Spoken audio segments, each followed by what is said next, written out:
Deuxième séance, l'âme est un miroir. Alors, vous allez faire une petite prière silencieuse pour que j'arrive à vous dire ce que je voudrais vous dire, parce que c'est une des choses les plus importantes, les plus névralgiques, les plus etc. Et c'est-à-dire dans ce domaine-là, il faut un peu la grâce. Avec la grâce, c'est très très simple. Vous comprendrez tout. Sans la grâce, c'est complètement inintelligible ou vague. Oui, faites une prière intérieure, parce qu'il faut que ça passe. Et je demande la grâce d'arriver à vous dire ce que je voudrais vous dire. Et c'est pas facile, parce que c'est très très simple, mais c'est vraiment tout ou rien. Hein. Alors, Étienne, ici présent, m'a posé des questions de grande théologie, qui entraîneront peut-être des séances particulières auprès de ceux qui veulent faire de la théologie un peu plus calée. Nous verrons si ça a lieu, nous verrons qui viendra, c'est une autre question. Il m'a demandé ce que c'est que l'âme, est-ce que c'est la même chose que la conscience, est-ce qu'elle est éternelle comme Dieu, quand est-ce qu'elle a commencé, et puis il m'a demandé ce que c'est que le Saint-Esprit, le rôle du Saint-Esprit dans l'âme, est-ce qu'à part les dons du Saint-Esprit, que personne ici ne sait ce que ça veut dire sans doute, bref, tout ça, c'est de la haute théologie, et je ne refuse pas d'en parler, mais ça m'a donné l'idée de vous parler de l'âme d'une manière beaucoup plus simple et vitale, une question de vie ou de mort, justement. Et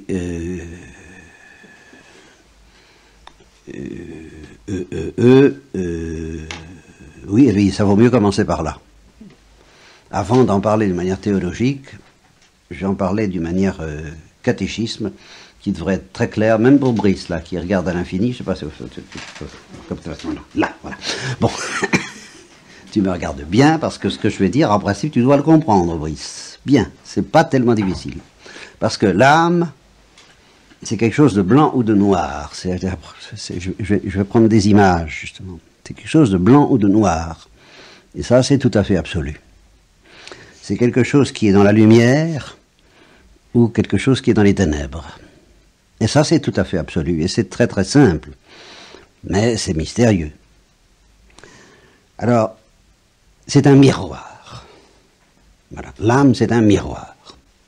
Alors, on va se rester déjà sur cette image pendant quelques instants. Un miroir, c'est ce que c'est qu'un miroir. Bien.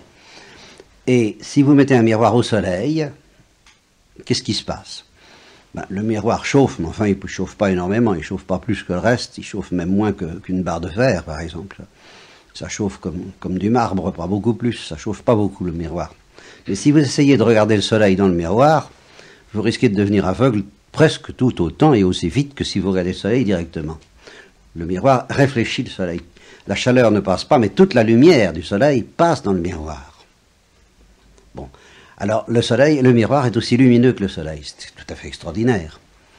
Parce que le miroir, lui, c'est pas... Le soleil, pour donner la lumière qu'il donne, il faut qu'il se passe des tas de choses que vous apprenez plus ou moins, dont on parle à la télé, les étoiles, la naissance des étoiles, les réactions nucléaires, enfin, c'est tout un bazar, auquel je ne comprends rien. Alors là, pas plus que vous. Enfin, une étoile, et le soleil, c'est quelque chose, ça fait une explosion atomique permanente. Il faut tout ça pour donner la chaleur du soleil, et tout ça pour donner la lumière du soleil. C'est formidable. Bon, le miroir, lui, il n'y a rien de tout ça. Le miroir, il est froid, il reste pratiquement froid, et il donne toute la lumière du soleil. Je ne sais pas si vous vous rendez compte. Seulement, il y a une différence, c'est que le soleil, il reste tout le temps lumineux. Il n'a besoin de personne ni de rien d'autre que lui pour donner sa lumière. Si le soleil disparaît derrière une montagne, ou si vous enlevez le miroir et qu'il ne réfléchit plus le soleil, le miroir n'a plus aucune lumière. Et justement, la nuit, le miroir est dans les ténèbres. Voyez-vous, un miroir, c'est donc quelque chose qui peut être dans la lumière, et alors il y a autant de lumière que le soleil, pratiquement. C'est aussi dangereux de regarder un miroir qui reflète le soleil que de regarder le soleil. C'est fantastique. Ou bien, et il n'y a pas grand-chose à faire pour ça, hein, quelques 10 cm, et puis ça y est, le miroir est dans les ténèbres. Il ne reflète plus rien. Et dans la nuit, il est complètement invisible. Alors que le soleil, allez-vous taper pour qu'il devienne invisible. Il ne sera pas invisible comme ça, jamais. Le miroir peut être invisible, le miroir peut être dans les ténèbres. Voilà, première remarque sur le miroir, comme ça. Hein? Bien. Deuxième remarque sur le miroir peut être dans les ténèbres ou il peut être dans la lumière. Quand il est dans la lumière et qu'il reflète le soleil, il peut être plus ou moins sale. Ça, c'est autre chose. S'il a de la poussière, s'il a des saletés, s'il a de la boue, s'il a des taches, s'il a des... Alors, il y a quand même le soleil. Il reflète quand même le soleil, mais il ne le reflète pas bien. Alors là, on peut le regarder sans danger, parce que c'est un soleil tellement atténué, plus ou moins caché par, non pas les nuages, je ne parle pas des nuages pour le moment, mais je parle de la saleté du miroir. Bon, ben, si le miroir est très sale, une vitre très sale, une vitre dépolie, ben, bon, si vous essayez de regarder le soleil à travers ou de refléter le soleil dans cette vitre, ben, ça ne donnera pas grand-chose. Et cependant, vous verrez le soleil, il est là le soleil. Mais c'est difficile de s'en apercevoir. Alors, ceci me permettra déjà de répondre à la première question d'Étienne, conscience et âme. L'âme, c'est un miroir. Et alors, elle reflète le soleil ou elle ne le reflète pas. Voilà ce qui est très simple et très mystérieux. C'est-à-dire que, qu'est-ce que c'est que le soleil? C'est la lumière de Dieu, c'est la joie de Dieu, c'est l'amour de Dieu. C'est la lumière du Christ qu'on chante à Pâques. Lumen Christi. Bon, eh bien, c'est ça, c'est le soleil de justice, comme disent les litanies du Saint-Nom de Jésus, sans parler du cœur sacré de Jésus. C'est le foyer incandescent de la lumière de Dieu. C'est un foyer d'amour, c'est un foyer de lumière, c'est un foyer de joie. Dieu est ce foyer, ce foyer bien pire qu'une bombe atomique, de cette explosion éternelle de joie, de lumière, d'amour. Le Christ est le reflet, justement, créé dans son cœur de chair, mais le reflet uni à la divinité, c'est un mystère dont je ne vous reparlerai pas 36 fois, mais enfin le Christ c'est la même chose, quoi. C'est la source de la lumière, de la joie et de l'amour. La Sainte Vierge, non. Non. Le Christ est la source, lui aussi, Dieu est la source absolue, le Christ est la source un peu plus compliquée, mais c'est encore la source. La Sainte Vierge n'est pas la source, la Sainte Vierge est le miroir. Ce n'est qu'un miroir, la Sainte Vierge. La Sainte Vierge n'est rien. Mettez la Sainte Vierge dans les ténèbres, la Sainte Vierge n'est plus rien. Elle n'a plus aucune lumière, aucune joie, aucun amour. Elle reflète. C'est tout. C'est un cristal. Oui. Seulement, c'est un cristal sans tache. Il n'y a pas une petite ombre de la plus petite poussière, de la plus petite saleté dans l'âme de la Sainte Vierge. C'est un miroir immaculé. Vous voyez ce que ça veut dire, immaculé? Un miroir immaculé. Alors, il en résulte ma réponse à la question d'Étienne. Dans le cas de la Sainte Vierge, l'âme et la conscience, c'est pratiquement la même chose, parce qu'il n'y a aucune tâche qui empêche la Sainte Vierge d'avoir conscience de la lumière qu'elle reflète. De sorte que la Sainte Vierge est constamment consciente de brûler d'amour, consciente d'être habitée par la lumière, même si elle est dans l'obscurité de la foi, ça on reparlera de ça plus tard. En tout cas, elle est habitée par la lumière, par la joie, par l'amour en permanence. Alors elle brûle, mais elle brûle d'une lumière qui n'est pas la sienne, elle brûle d'un feu qui n'est pas le sien, et elle brûle avec la conscience de brûler parce qu'il n'y a pas de tâche. Bon, une âme en état de grâce. Vous tous, je l'espère bien. Eh bien, c'est une âme qui est habitée aussi par la lumière du soleil de justice, par l'amour du cœur de Jésus et par la lumière que ça dégage. C'est une âme qui voit la différence entre le bien et le mal. C'est une âme qui sait où elle va. C'est une âme qui sent un peu. Oh, très mal, très peu. Elle a très peu conscience. Elle a surtout conscience d'être en colère, d'être gourmande, d'être sexuelle, d'être tout ce que vous voudrez, d'être impure, d'être jalouse, d'être sceptique, d'avoir des doutes, de discuter. Elle a conscience de toutes ces choses. Elle n'a pas tellement conscience d'être habitée par Dieu. Mais tout de même, chez les charismatiques, par exemple, et pourquoi pas dans sa chambre, auprès d'une statue de la Sainte Vierge, ou en l'église, auprès du Saint-Sacrement, On peut tout de même un peu sentir quelque chose, que on est un miroir, on est habité, il y a une joie au fond du cœur, il y a quelque chose qui bouge, il y a quelque chose qui vide dans notre cœur. Si ce quelque chose vient à s'en aller, alors on tombe dans les ténèbres. Et ça, c'est très vite fait, comme pour le miroir. Vous voyez ? Et c'est pour ça que je vous dis, l'âme, c'est quelque chose de très, très, très simple. C'est pas sorcier. C'est très mystérieux, mais c'est pas sorcier. J'ai pas besoin de vous donner de grandes explications pour que vous sentiez bien que si vous écoutez pas la voix de Dieu, si vous fermez vos oreilles justement à tout cet appel qui vient de l'évangile, de la prière, des charismatiques et puis de votre famille et de ce que je vous dis moi-même et de ce que vous dites entre vous, si vous changez de chemin, si vous changez de route, et puis si vous regardez autour de vous, ben vous voyez il y a des gens qui sont dans les ténèbres,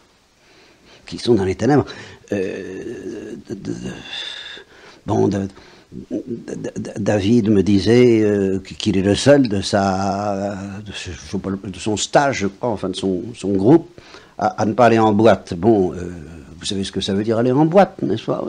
Bon, eh bien, c'est pas tant le fait d'aller en boîte, mais c'est ce fait que c'est cette surprise de ses camarades. Ils disent, mais qu'est-ce que tu fais alors dans la vie si tu vas pas en boîte?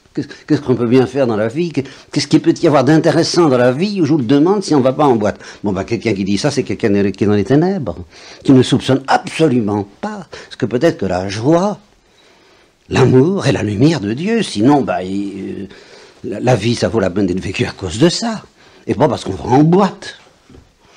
Si on n'a rien d'autre pour être heureux que d'aller en boîte, c'est qu'on est dans les ténèbres. Vous voyez, c'est ça les ténèbres. Et c'est terrible. Et alors, justement, c'est terrible. Je vous dors pas la pilule. C'est le premier prix à payer. Il y en a deux qui vont ensemble. Hein, pour pouvoir être habité par cette lumière, refléter le soleil, refléter la joie de Dieu, comme la Sainte Vierge, avec beaucoup de poussière et beaucoup de saleté, tout ce que vous voudrez, ça c'est une autre histoire. Et en n'ayant pas toujours conscience que c'est vrai, parce que justement, il y a trop de saleté pour que vous en ayez toujours conscience, bon, le prix à payer, c'est d'être toute seule, ou tout seul. Là, vous n'êtes pas tout seul entre vous, mais dans la vie, dans le monde, la plupart dans les autobus, dans les rues, là où vous ferez l'évangélisation, n'est-ce pas? Eh bien, vous avez des gens qui sont dans les ténèbres, qui marchent dans les ténèbres, et qui, si vous voient vivre à l'école ou ailleurs, même dans votre famille au sens large, des cousins, donc qu'est-ce que vous trouveront bizarre, pas comme les autres, ne vous intéressant pas aux mêmes choses, parce qu'ils n'ont rien, ils sont dans les ténèbres, ils n'ont rien. Alors, c'est la télé, enfin, je passe. Dans les pires cas, c'est les boîtes et pire que les boîtes. Mais, et d'ailleurs, la télé, c'est déjà de plus en plus ténébreux. Alors, vous serez seul. Et c'est pas drôle. C'est pas drôle, à moins, deuxième danger, deuxième prix à payer, à moins de la ramener. Moi, je suis dans la lumière. Et tous ces gens-là sont dans les ténèbres. Moi, merci mon Dieu, parce que je ne suis pas comme les autres. Alors là, vous êtes foutus. Vous êtes dans les ténèbres encore bien pire que les pauvres bougres qui vont en boîte. Il vaut encore mieux aller en boîte que de la ramener parce qu'on n'y va pas. Alors ça, c'est les pires ténèbres, c'est les ténèbres du pharisien. Alors ça, c'est très dangereux, parce que ça ressemble, il fait tout ce qu'il faut, il satisfait, il vérifie que, oui, ça va, Bon. Et son âme est dans les ténèbres parce qu'il est dans l'orgueil.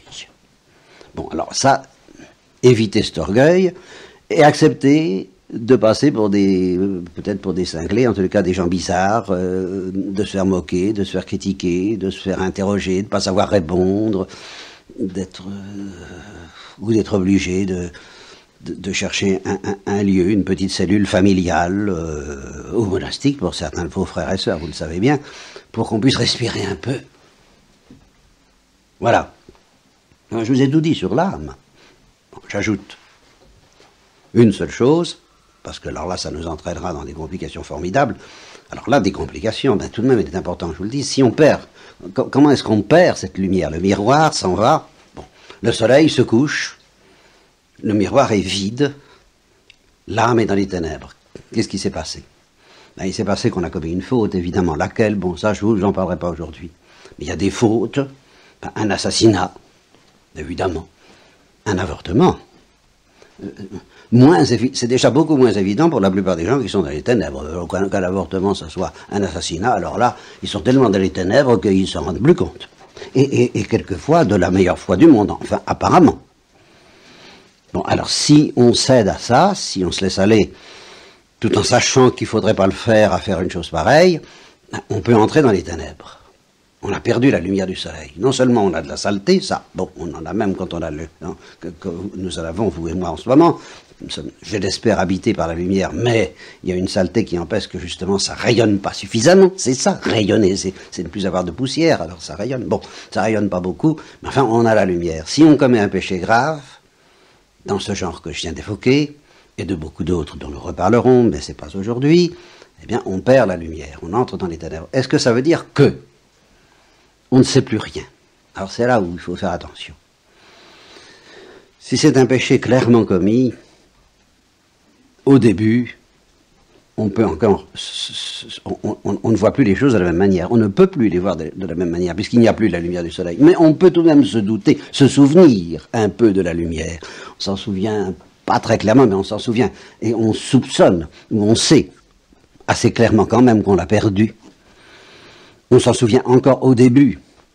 Ou même, si on l'a jamais eu, il peut arriver que, parce que Dieu n'abandonne pas, comme c'est dit dans le canon de la messe, Dieu n'abandonne pas l'homme au pouvoir du péché. Donc il est dans les ténèbres, mais Dieu court après, pour le ramener à la lumière. Il est dans les ténèbres. Le soleil ne peut pas briller sur lui. Mais Dieu envoie des messagers, Dieu envoie sa grâce, Dieu fait toutes sortes de choses pour l'inviter à écouter la parole de Dieu, l'évangile, les amis, le Saint-Esprit qui est au fond de son cœur. Nous reparlerons du Saint-Esprit, tout pour que petit à petit il fasse comme l'enfant prodigue, il se rende compte que ça va pas, qu'il est dans les ténèbres, qu'il est malheureux, que justement c'est pas une vie que d'avoir pas d'autre intérêt dans la vie que d'aller en boîte, que tout de même il faudrait peut-être chercher autre chose. Alors il prend son bâton et il cherche pas, il cherche le chemin du retour, et le chemin du retour, alors il est très clair pour des chrétiens, c'est la confession. Et c'est le sacrement de pénitence. Le sacrement de pénitence, vous voyez un peu ce que c'est. C'est le sacrement par lequel quelqu'un qui est dans les ténèbres retrouve la lumière. C'est quand même pas rien. Alors il y a un prix à payer, c'est de s'accuser, évidemment. J'ai douté, j'en ai eu marre. C'est très important, ça. Et c'est très grave, j'en ai eu marre de suivre les exigences du Christ, qui est un ami magnifique, mais un ami exigeant, fatigant, déroutant, embêtant. Alors j'en ai eu assez, j'ai pas écouté, j'ai fermé mon cœur, j'ai commis tel acte, je demande pardon, je m'accuse, je demande pardon. Et le Père éternel et Jésus-Christ et la Sainte Vierge vous prennent dans leur cœur et dans vos bras et vous redonnent la lumière, et le miroir revient dans la lumière, avec toutes les saletés que vous voudrez, mais il revient dans la lumière. Enfin, est-ce que c'est sorcier, ce que je vous ai dit ce matin? Non, vous le savez très bien. C'est pour ça que j'ai demandé que vous priez pour comprendre ces choses toutes simples. Le reste, ça viendra après. Les complications, les complexités, ça viendra après. Mais il faut que vous vous rendiez compte que c'est... Il n'y a pas, c'est ça qu'il faudrait que j'enlève. Alors justement, cette poussière que je voudrais enlever de votre intelligence aujourd'hui, c'est l'idée qu'il pourrait y avoir un état dans lequel il n'y ait pas tout à fait de soleil, mais il n'y a pas tout à fait les ténèbres. Ça n'existe pas. Il y a le soleil avec beaucoup de poussière, plus ou moins de poussière. Alors là où il y a du plus et du moins, mais c'est le soleil ou c'est pas le soleil. C'est la lumière ou c'est les ténèbres. Et comme dit saint Paul, il n'y a pas de compromis entre la lumière et les ténèbres. Et la première chose à faire quand on essaie de prier, en commun ou en privé, c'est de se dire, où suis-je, mon Dieu? Si je suis dans les ténèbres, sors-moi de là pour m'amener à la lumière. Et s'il faut que je me confesse, je me confesserai. Si je suis dans la lumière, je me confesserai peut-être, car on peut se confesser quand on est dans la lumière à cause des poussières, et ça s'appelle une confession de dévotion, que je vous recommande. Mais c'est pas la même chose, c'est pas une confession qui vous rend la lumière. Perdue, vous l'avez. De sorte que s'il n'y a pas de prêtre pour vous confesser, ou si vous n'avez pas le temps de vous confesser, ou même si vous n'avez pas envie de vous confesser, ce qui peut être moins bien, l'eau bénite, une prière, un acte d'amour, l'assistance à la messe, le Notre Père, tout ça, ça peut effacer vos péchés véniels et enlever un peu de poussière. La poussière peut s'en aller sans aller chercher forcément le sacrement de pénitence. C'est seulement si vous avez perdu le soleil, alors là, il faut le sacrement de pénitence. Et alors c'est là, je dis, il n'y a pas de milieu. Vous avez le soleil ou vous ne l'avez pas. Vous êtes dans la lumière, vous êtes dans les ténèbres, et ceux que vous regardez en face de vous, eh bien, ils sont dans la lumière ou les ténèbres. Il n'y a pas de milieu. Et si vous avez peur, et ça n'empêche pas de les aimer, au contraire, qu'ils soient dans les ténèbres, il n'y a qu'une, surtout s'ils s'installent dans les ténèbres, s'ils sont tellement dans les ténèbres qu'ils ne peuvent même plus soupçonner qu'ils sont dans les ténèbres, parce qu'ils ne savent même pas ce que ça veut dire. À force d'être dans les ténèbres, justement, on ne comprend même pas qu'il puisse y avoir une lumière, ni que ça s'oppose aux ténèbres. Alors il n'y a plus qu'une chose à faire pour eux, c'est de prier, et de les aimer. Mais de prier, et de beaucoup prier pour que, justement, Dieu ait pitié d'eux, que le sang de Jésus, que vous...